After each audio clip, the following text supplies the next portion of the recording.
My name is Mike. I'm at Highland Hill Farm. Today is January 8th, I believe, and we are trimming green giants in the field. This right here, this is a good example of a green giant that we had in the field. We planted this tree 2 years ago. It was about 8 inches tall when we planted it in a 1-quart container. And this is the first time we are pruning it, so you can see that it did grow fairly fast for us. There was 2 full growing seasons that's been in the ground now.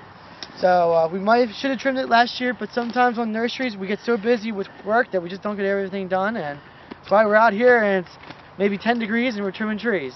But this is a green giant, and this is a good one to go over because it has everything that I really want to discuss about on what I think is important for the arborvitae. And I like our arborvitaes to have one central leader to it. That's the #1 thing that I want. I don't even care if it's sparse or anything like that, just one leader. But this one here has a second leader growing up on it. And we want to take care of that so it doesn't become a competitor or a dual leader or a codominant leader or whatever other word you want to use. So when we first start out, we'll go over to a spot where real nice branch union's at and cut off the piece that we want to get rid of. That way we have one leader, very defined. There's no any ifs or ors about it. So we got our one leader.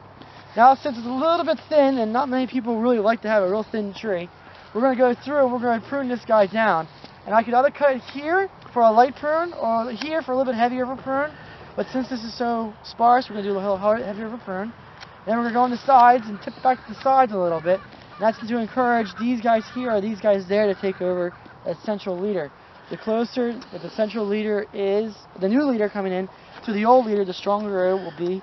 So we're kind of hoping that this one here will take it, but if not, we have a couple extra spares to take over it. Since we trimmed those two, we're going to do the rest of the tree so it keeps its shape.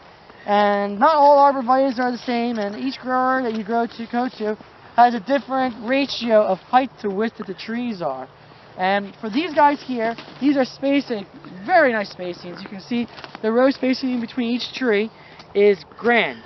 So these guys here will probably become a little bit larger of a tree, maybe like around 8, 9, 10 foot tall, and that'll be there in maybe like 2 to 3 more years they'll be there. And so we go through, we just trim off a little bit of the sides. We make sure that all the tips are pruned everywhere to encourage this interior growth to come out. And next year when we come out, what I would like to see is this interior growth grow out, fill in, so you won't be able to see the trunk of the tree. Oh, you will be able to, but it won't be so obvious. I also like to see a new leader sprout up on one of these. We may have to come through, and if 2 or 3 of them develop, we may have to go through and trim them. But arborvitae, green giant especially, doesn't really do that. They usually have just one, and that's all that it does. So that's kind of how I like the tree. Again, one central leader, shaped, a little bit denser. If you didn't want to make it dense, that's fine, but as long as it has one leader, you're pretty much good to go. If you have questions about arborvitaes, give us a call at Highland Hill Farm. This is Bill. Our phone number is 215-651-8329. Thank you.